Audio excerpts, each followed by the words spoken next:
When Thomas Alva Edison invented the light bulb, it's a sure bet that very few people, if anybody, foresaw its consequences. The lighting up of the planet like a star.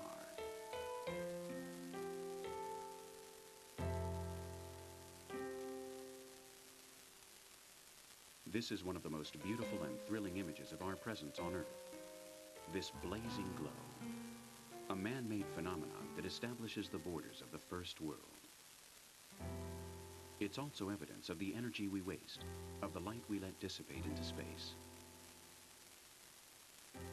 From the advent of fire to man's control of the atomic building blocks of life, humans have diligently attempted to control nature, control progress, control the energy ensconced in the earth.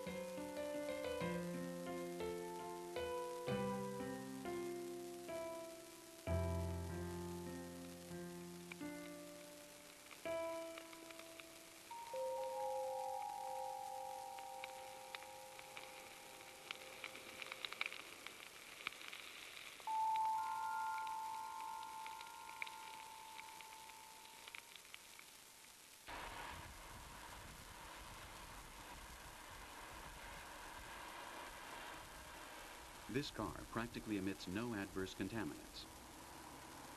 It's the Nacar 5, one of several prototypes developed by Daimler Chrysler. Its engine runs on methanol, a chemical compound that acts like a kind of storage device for liquid hydrogen. This car can reach a speed of over 150 kilometers per hour and cover a distance of 450 kilometers without refueling. Methanized hydrogen, in combination with oxygen, produces energy. This is the most advanced automobile in the world today, using fuel cells. Hydrogen, of course, is plentiful, it's efficient, and it's clean. It's one of the universe's most basic elements, and just possibly may become one of our most important sources of energy in the future.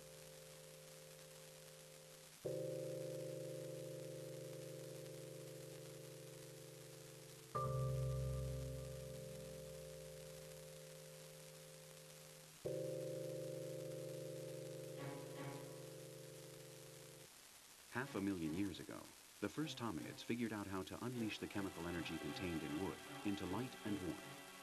They discovered fire, and thus began mankind's search for ever more sophisticated sources of energy.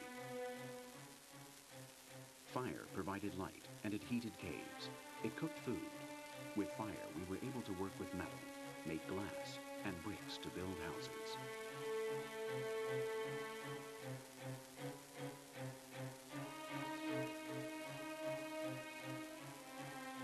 Classical Greek mythology adopted fire as the symbol for mankind. The ancients said Prometheus stole fire from the gods and gave it to men to turn them into supreme beings.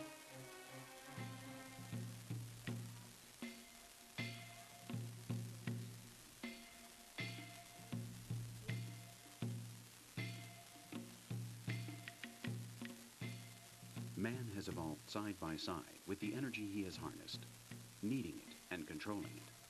There was a time when we relied only on animals, rivers, and the wind.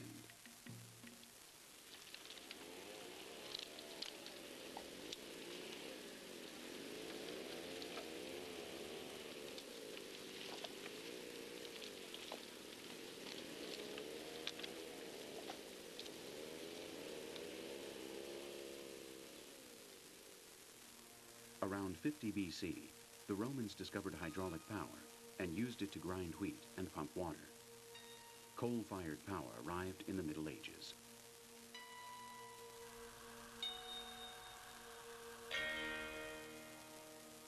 Actually, the term energy didn't enter the common lexicon until the end of the 18th century, when James Watt invented the steam engine and gave rise to the Industrial Revolution. The Industrial Revolution was a qualitative advance in human history and with respect to mankind's relationship to nature. Coal was the main source of energy for decades. Only in the mid-19th century did certain technological inventions demand the availability of new types of fuel. The first oil well was drilled in 1859 in Pennsylvania, in the United States.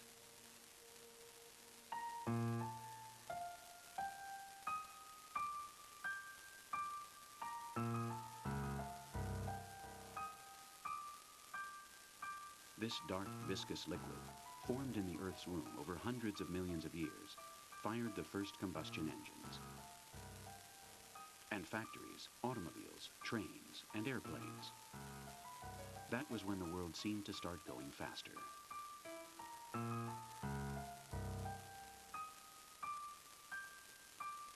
A century and a half later, the automobile has taken its place as one of the most representative icons of the state of human existence and progress. It's also the most emblematic feature of our species' tendency to waste resources and contaminate our environment.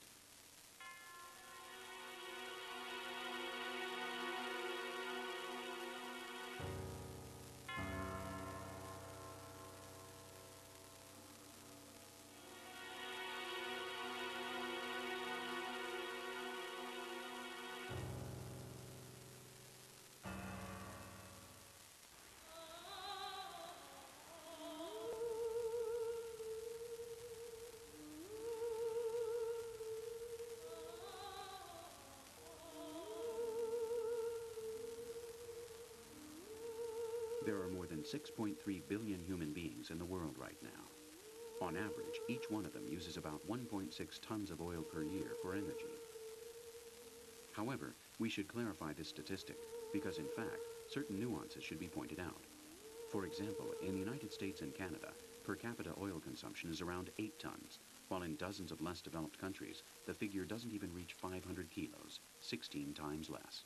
This doesn't necessarily imply that the inhabitants of the world's poorer regions are better energy conservationists, but rather that the statistics don't take into account the fact that over a third of the people living on this planet don't have access to electricity. As with food distribution, cycles of energy production and consumption clearly point to the marked differences between rich and poor countries. The developing countries, with 80% of the world's population, use less than 1/3 of all the energy produced in the world. Nevertheless, they suffer the same negative consequences of the planet's overall profligacy. The most serious consequence of all may be global warming. We believe, seriously, that climate change is a major threat for mankind. And so we think that Kyoto is only a very first modest step in order to try to introduce the new policy, but we must do much more than that. Kyoto for Europe means 8% of reduction in 2010, between 2008 and 2012. But we need not decrease 8% our emissions. We need to decrease 60 or 70%. And this means radical new technology. We are seeing this technology emerging. This technology is mainly on the transportation sector, that is the sector that is growing faster in terms of energy demand. We are seeing the fuel cell development.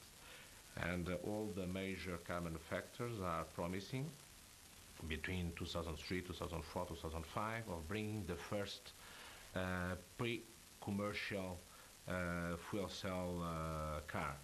And so I believe that in 10, 15 years we will see fuel cell erupt as a major technology that will enlarge the portfolio of fuels to produce hydrogen, because fuel cells run with hydrogen to produce only water.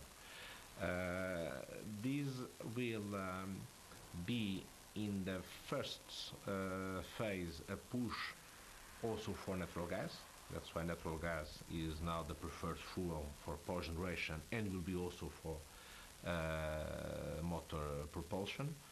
And on the second step we will see, I think, renewables making visible entrance in 10, 20 years time with extremely competitive wind power that's now being almost competitive, and probably with breakthrough technology in PV, in photovoltaics. So I believe, like Shell, that by 2050 we will have 50% of our needs supplied by renewables.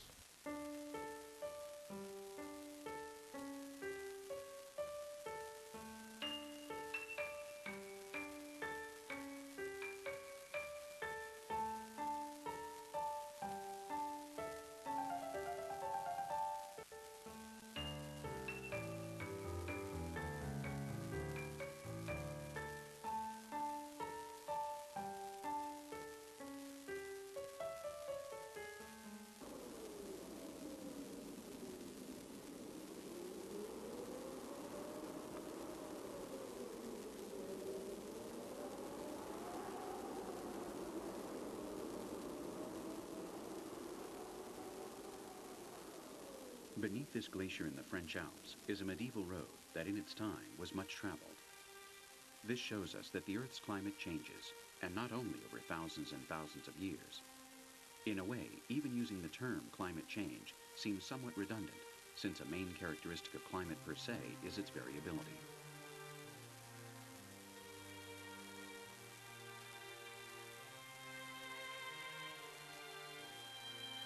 Micro air bubbles deep in the ice of the Arctic and the Antarctic may hold the key to understanding the Earth's climate and the changes it is undergoing. Researchers have determined the temperature and characteristics of ancient pockets by analyzing these bubbles buried under several kilometers of age-old ice. Coral and the growth rings of fossilized trees yield accurate temperature records. For instance, we know that 250 million years ago, the Earth's average temperature was at least 5 degrees higher than it is today. The change, though, from then until now, took place gradually, and animal and plant species had time to adapt, to change, as it were, with the changes. In the past few years, however, we've seen that the climate is changing so fast and on such a large scale that the consequences for life and the world's economy could be nothing short of catastrophic in the short term. Decades from a human perspective, the blink of an eye, geologically speaking. The Earth is warming up slowly but surely, and its average temperature has increased almost 1 degree since the mid-19th century. Experts from around the world, meeting at an intergovernmental conference on global climate change, developed forecasting models that suggest that in the 21st century the warming trend will actually accelerate, and that temperatures may increase between 2 and 5 degrees. There are very few scientists now who deny that the Earth's climate is changing. Global warming is basically caused by two factors: natural alterations involving solar forces and human activity. Over 50% of all climate change has been recorded in the last 150 years. At least half of the overall effect of those changes in the first 100 years was due to natural changes in the energy received from the sun. Over the past 40 or 50 years, however, nearly 70% of global warming can be traced to the increase of greenhouse gases, while the rest, 30 to 40%, is due to natural alterations in solar energy and solar wind.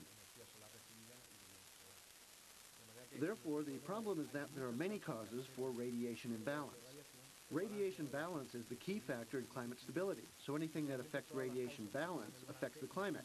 We cannot say that climate change is caused only by fluctuations in solar winds or by changing amounts of solar radiation. Neither can we say it is caused only by the emission of greenhouse gases. All of these factors have an effect at the same time. However, if one day we do attribute future climate changes to greenhouse gas emissions, it will be because that factor will have prevailed most forcefully on the balance of atmospheric radiation. Therefore, we must say that we are necessarily concerned by increasing amounts of greenhouse gases in the atmosphere, and that they certainly have the potential to cause serious climatic changes in the 21st century.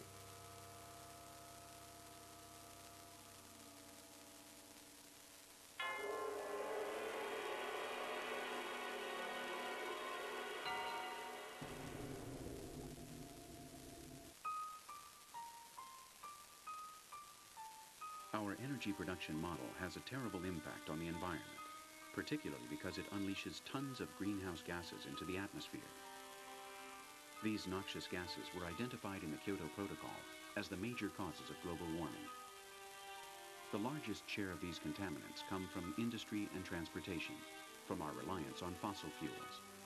Fossil fuels, most notably coal and oil, are responsible for the increase of carbon dioxide in the atmosphere.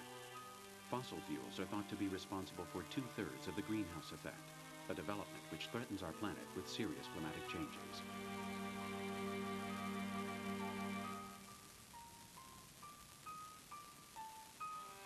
Currently, the atmosphere contains around 360 parts per million of carbon dioxide, while in the 18th century, there were only 280 parts per million.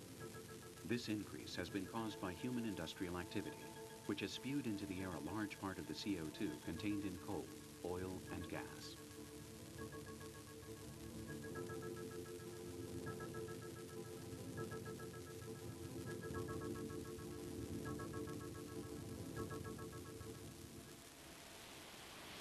One of the problems associated with climate change is the effects it might have on the levels of the seas and oceans. Around the world, the sea level is rising at approximately 2 millimeters a year. It's known that increased sea temperature causes the volume of seawater to expand, but this really only explains 0.4 millimeters. Melting the water from continental glaciers contributes another 0.35 millimeters to the equation. But that still leaves a millimeter or so to account for. Some hypotheses attribute it to melting water from the glaciers in Greenland and Antarctica. Other hypotheses simply can't explain what's happening. But this much seems certain. It's one of the most pressing challenges facing humanity, given the fact that 75% of the world's population lives near coastal areas. If the ice in the Antarctic melted, we would be witnesses to a disaster of practically unimaginable consequences. Seas and oceans would rise by some 65 meters. In New York, for example, that would mean we would only see the very top of 40-story high skyscrapers. And even if this worst-case scenario does not occur, a rise of just 1 meter would have devastating effects around the world, especially for those who depend heavily on agriculture. Entire countries, such as Holland or Bangladesh, would be wiped off the map.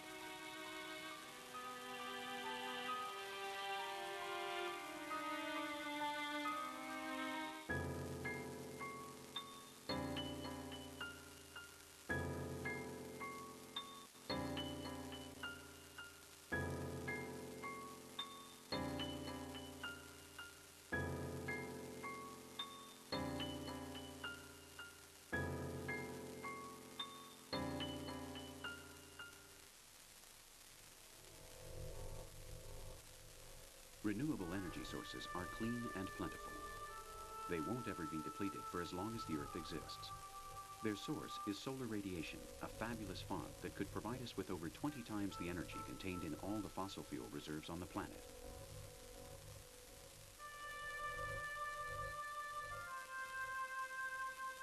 Wind, water, the sun, biomass, the Earth's inner heat.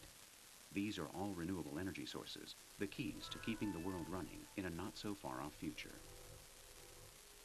Renewable energy sources are exploding in terms of deployment, and we are seeing their growth between 30-40% some years, mainly wind power and photovoltaics.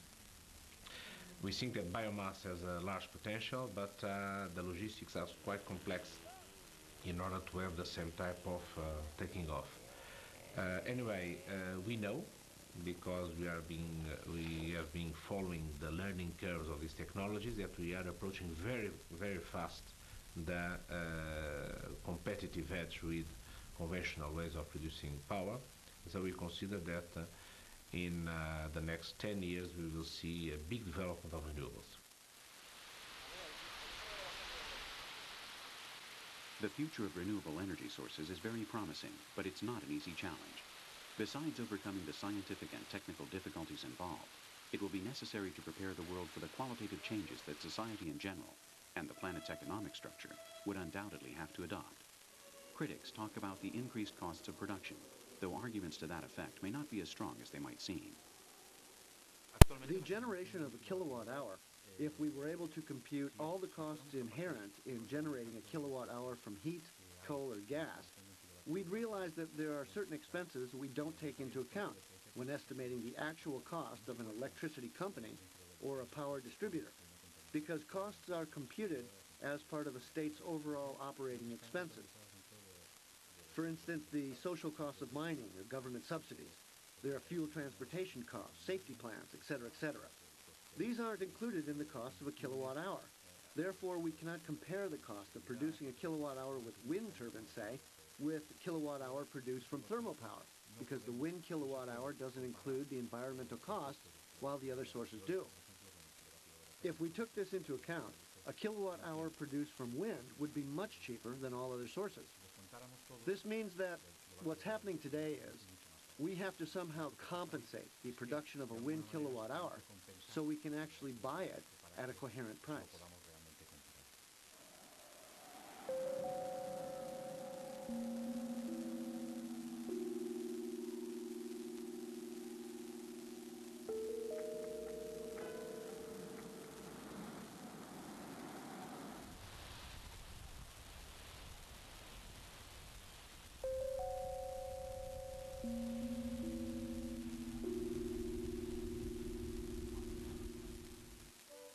Wind power is mankind's most ancient source of energy.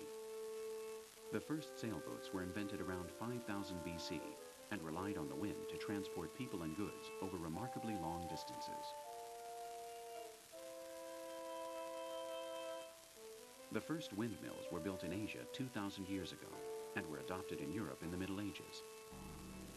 Nowadays, we have these rather fascinating devices, aerogenerators.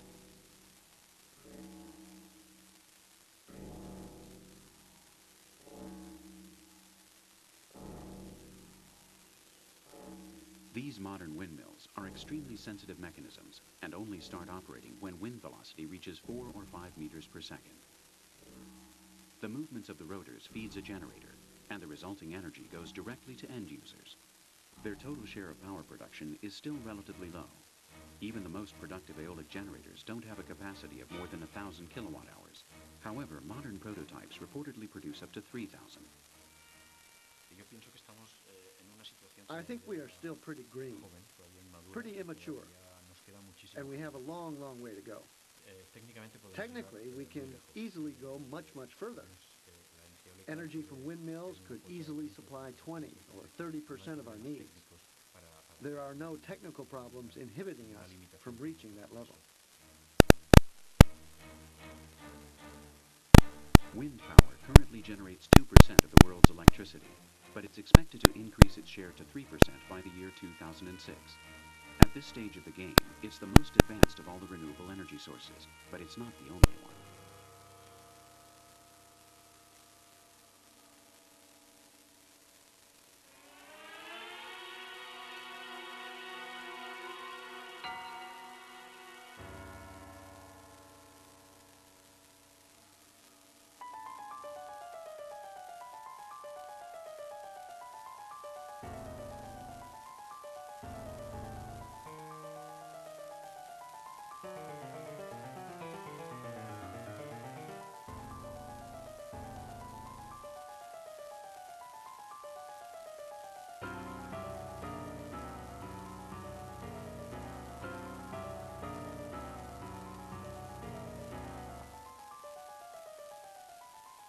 They usually grow by the roadside, and when we see them, we do our best to avoid them. Nobody wants to get pricked, right? Of course, farmers hate them because they ruin crops. Yet, lo and behold, they hold the key to one of the safest alternative energy sources we might exploit in the years to come.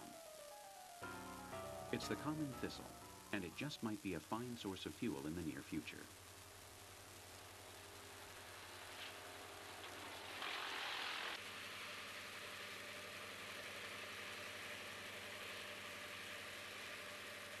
Obtaining energy from biomass entails the use of each and every renewable organic resource.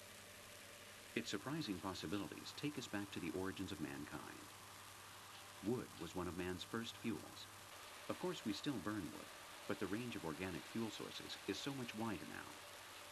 Today, there are power plants operating on straw and almond shells.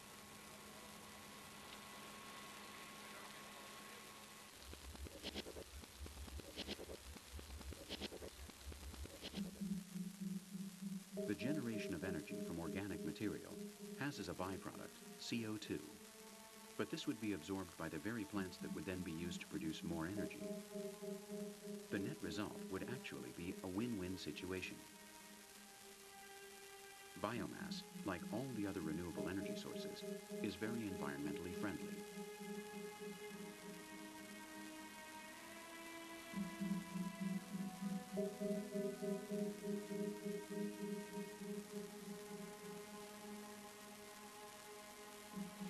% of our current energy consumption comes from biomass. But once again, we have to explain our numbers. Most of that energy, as much as 90%, is generated and consumed by developing countries. Biomass sources satisfy the energy requirements of some 2 billion of the poorest people in the world.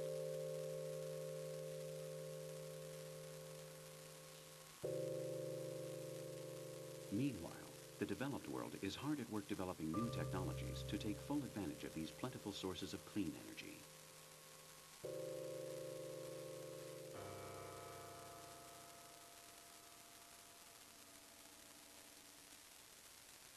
Our planet planet receives from the sun 4,000 times more energy than we consume. This is expected to continue for the next 5 billion years or so. From our humble perspective, it might seem like solar energy was practically infinite.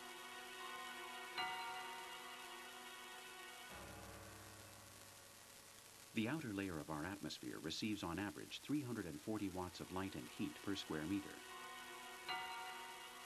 Clouds or ice or snow masses reflect about 30% of that. But even so, the sun sends us over 120 billion megawatts of energy. In order to produce that much energy, we would need 21 million nuclear power plants.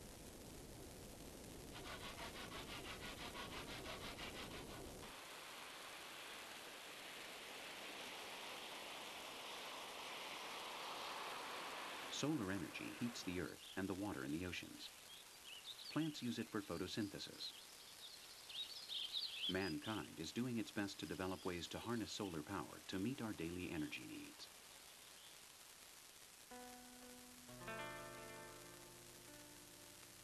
These panels are designed to capture heat from the sun in the form of infrared radiation.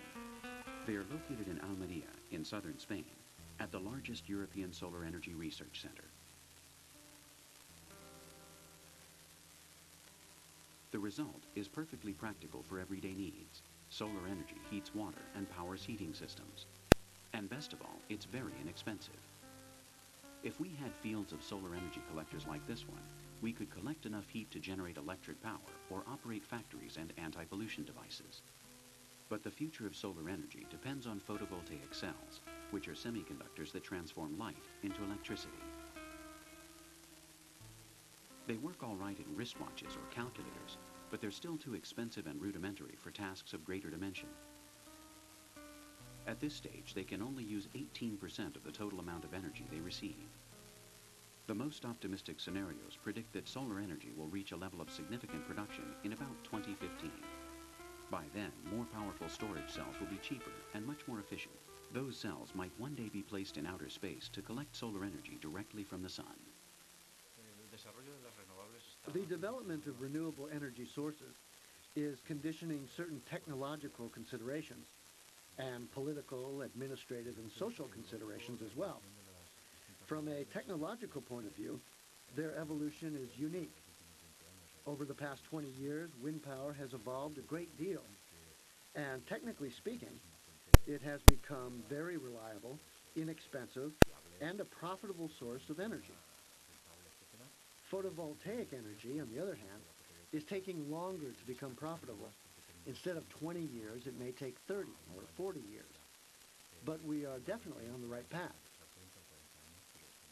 At any rate, certain political positions are holding back its progress, and only political decisions can provide the necessary boost that the field of renewable energy requires to become viable.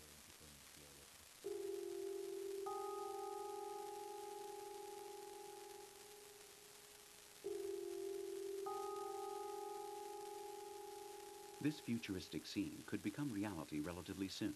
Sophisticated devices orbiting the Earth. Machines designed to collect solar light, turn it into microwaves, and relay that energy to a system of Earth-based antennas. To collect the same amount of energy produced by a 1 billion kilowatt nuclear power plant, however, we would need to assemble a 1 kilometer square network of solar panels. It would only weigh about 800 tons.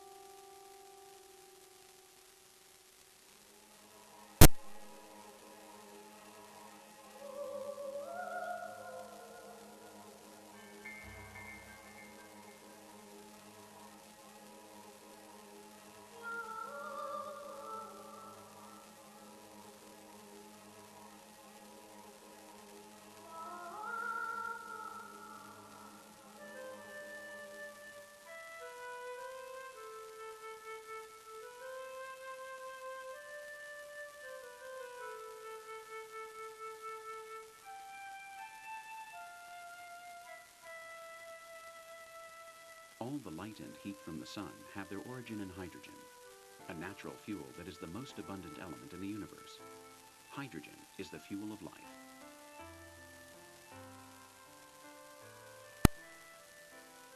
Scientists and technical experts are studying hydrogen very closely. Some believe there may come a day when nobody has to worry about energy.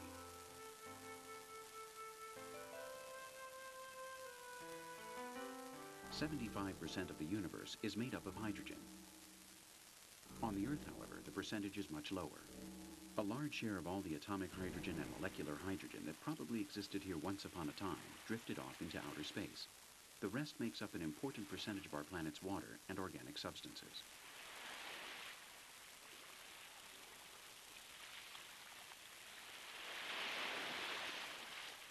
Hydrogen's potential as an energy source resides in its capacity to bond with oxygen to form water.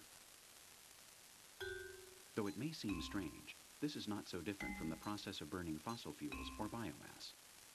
The energy potential, however, is much greater. The same amount of hydrogen could generate 3 times more energy than natural gas or gasoline, for example, and 5 times more than coal. We know of no fuel, in fact, that is more efficient than hydrogen. Also, you don't have to burn it to use it.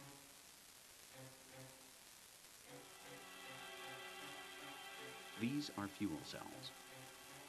They're designed to generate electricity at normal environmental temperatures. They work by bonding hydrogen to oxygen by means of a catalytic membrane. In Japan, the US, or Europe, the first commercial fuel cell-equipped vehicles are already running. They're similar to gasoline-powered vehicles and offer many intriguing advantages. They don't pollute, they don't make noise, and they run on an endless source of energy.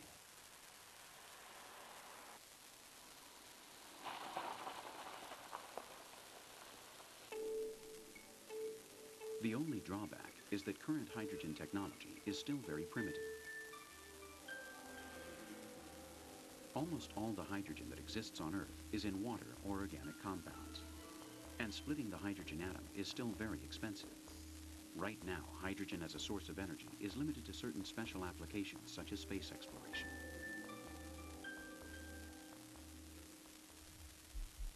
In order to harness the potential of hydrogen on a practical level, scientists will have to first answer a few difficult questions.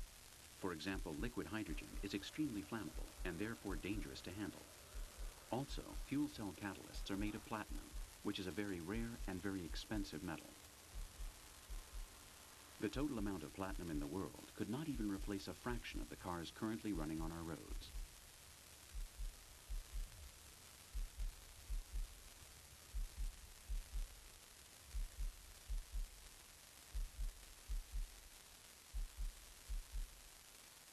Nevertheless, forecasts are fairly optimistic.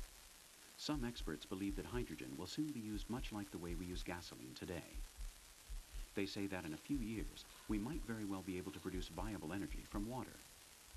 We might produce it at solar energy power plants, and the big automakers may find an alternative for platinum.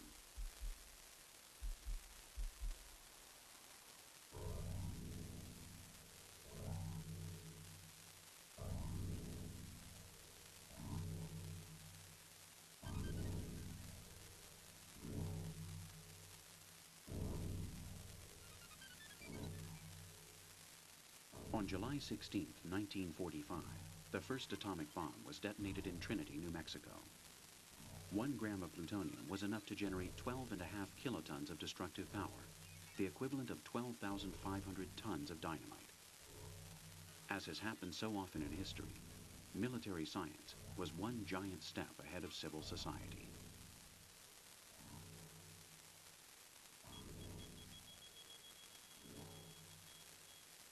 The atomic bombs dropped in the Second World War were based on nuclear fission. A neutron bombards a heavy nucleus, such as the nucleus of uranium or plutonium, and the nucleus splits into 2 lighter nuclei. The collision releases new neutrons that bombard the new nuclei. This becomes a chain reaction and releases tremendous amounts of energy.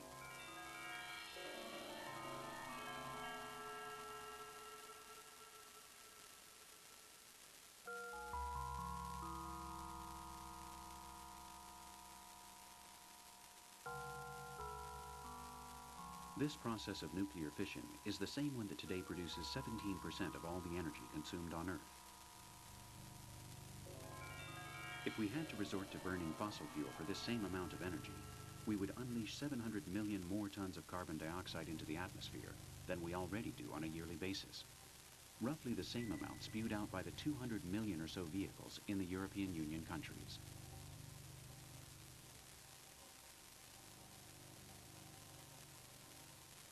The general public, however, still thinks of nuclear energy as more dangerous than advantageous. The terrible accidents that have occurred at 3 Mile Island and Chernobyl are not easy to forget, even if modern nuclear power plants are much safer.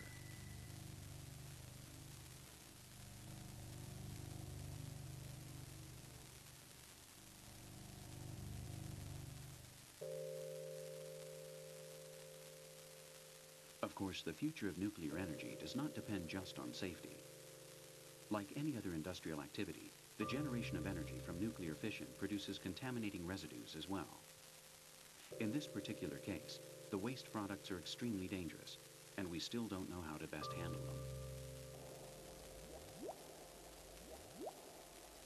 Nuclear fission produces byproducts that contain varying percentages of radioactivity. Some of those materials will continue to be radioactive for several hundred, thousand, or even hundreds of thousands of years. Some countries, such as the United States, Finland, and Sweden, are still studying ways to safely store these residues in underground sites, but completely acceptable solutions have proved to be quite elusive indeed.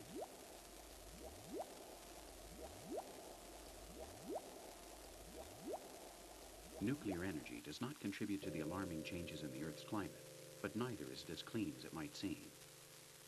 We've built much safer nuclear reactors and developed increasingly sophisticated materials and installations, but we still don't know what to do with our nuclear waste. Maybe someday in the future we'll have no choice but to build nuclear waste dumps far away from planet Earth. However, right now, that's still the stuff of science fiction. The hottest thing that's happening now has to do with fuel cycles. As I said, we're looking for greater efficiency. It is accepted that you can burn fuels that have already been used in light water reactors, and you can burn oxides mixed with uranium, plutonium, or thorium.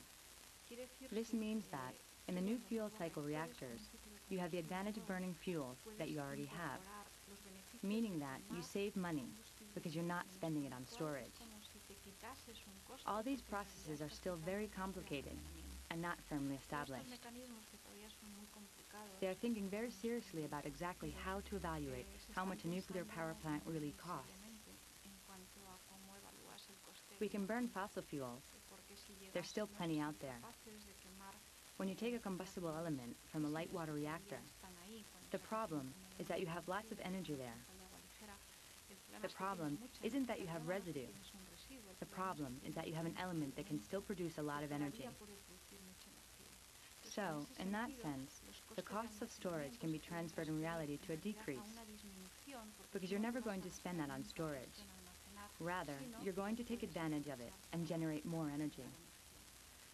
So all of these new fuel cycles are what require more analysis, because they imply, without a doubt, the advent of new technologies. And that's where the most work is being done right now.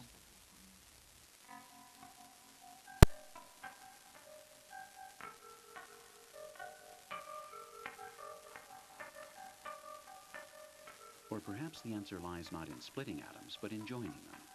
Instead of fission, fusion. For while fission tends to break things up, fusion brings things together.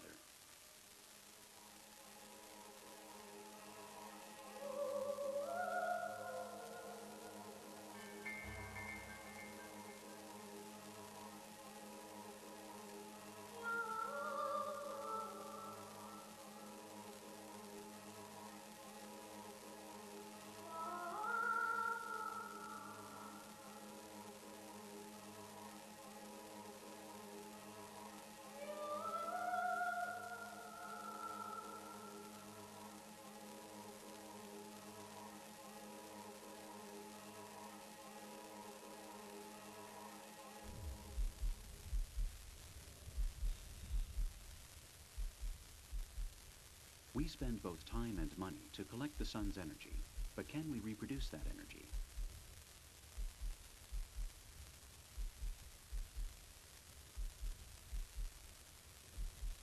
Smack dab in the geometric core of our closest star, some 700,000 kilometers beneath the surface of the sun, the most powerful source of energy we know, operates around the clock and provides our planet with light and heat.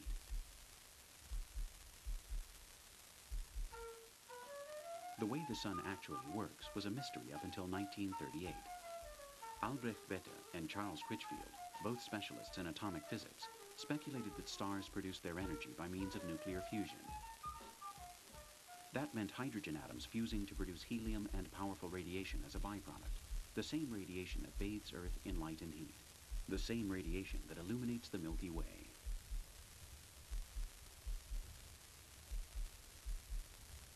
Astronomers estimate that the sun's core is subject to pressure approximately 225,000 times greater than that exerted by our atmosphere on the surface of the Earth. On the sun, temperatures reach 15 million degrees centigrade. The combination of such tremendous heat and pressure is what causes nuclear fusion. Every second, 580 million tons of hydrogen are transformed into helium. Fusion is the reaction which is the opposite to fission.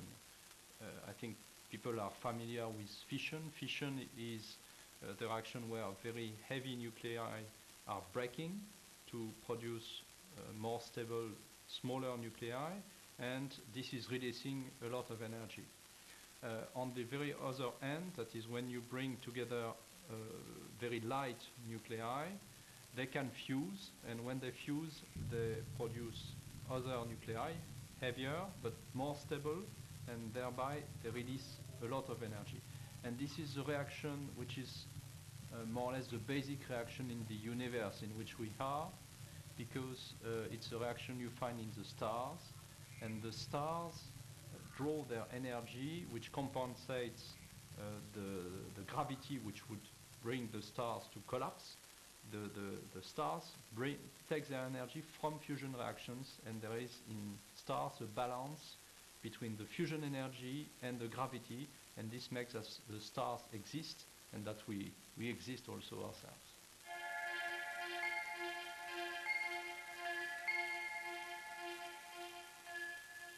Imitating the process used by stars to produce energy is one of science's oldest dreams. Hydrogen nuclei carry a positive charge, and according to the laws of physics, two positively charged particles won't bond. To overcome such strong electrostatic force, these nuclei must be compressed and heated at temperatures of up to 100 million degrees centigrade. But there's no place on Earth where such conditions exist, and to produce them is no easy feat.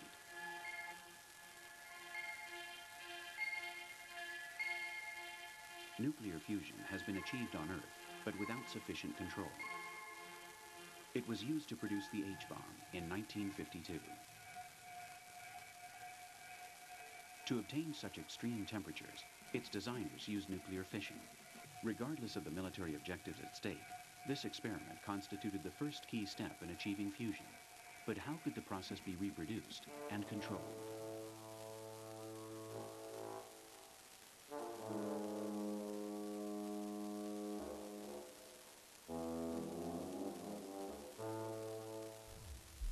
Given the extreme conditions required, fusion calls for fuel to be tightly contained.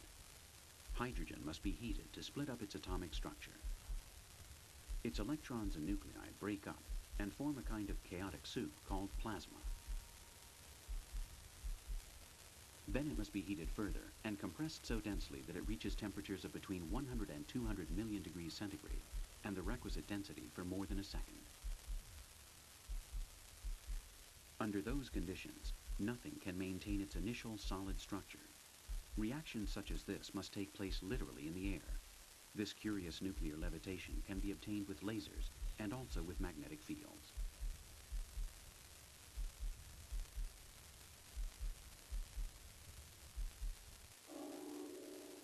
In order to produce nuclear fusion, we have designed sophisticated machines, small Earth-based suns that allow us to imitate the star's light and heat-generating processes. The most advanced device up until now is the tokamak, a magnetic confining device developed in the former Soviet Union midway through the 20th century.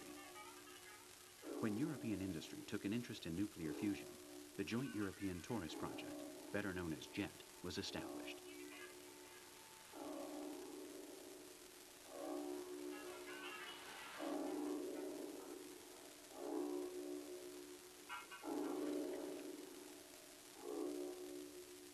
The experiments carried out in these devices have shown great promise right from the start.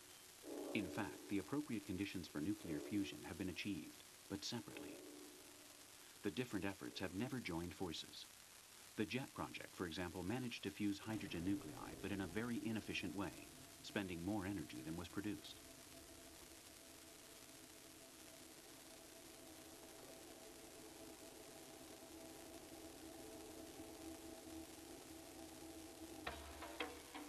The next step is a new machine called ITER. It's being built jointly by the United States, Europe, Russia, and Japan. The ITER is considered the most avant-garde scientific endeavor after the space station. Right now, we foresee that by the year 2020, mankind will have the technological skill to produce fusion that can generate great amounts of energy at a relatively low cost, or rather with minimal energy input. That's to say that the factor of multiplication of that energy will be such that with only this small amount of fuel, this small amount that we're going to introduce, we'll be able to get from the water, which we are going to heat to 100 million degrees, we'll produce around 500 million watts of thermal energy that we can then use to produce electrical power.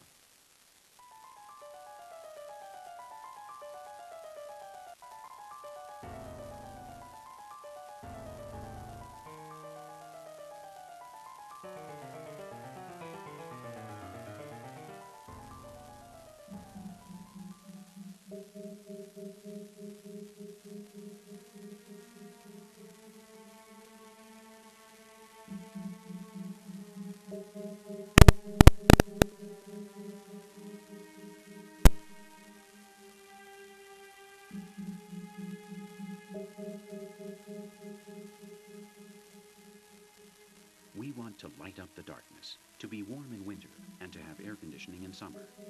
We want our cars, trains, and airplanes. We want to have our factories working at full capacity. But at the same time, we need to keep our atmosphere free of the negative effects generated in the pursuit of our dreams. Energy is what marks man's growth and the progress of civilization. It's the motor that drives expansion, and it's also the key to environmental equilibrium. Energy is the main factor of inequality between social strata, the problem and the solution. It's the future, for better or worse. The answer may still lie deep in the heart of far-off suns, but little by little, it appears that mankind is steadily closing in on the secrets of the universe.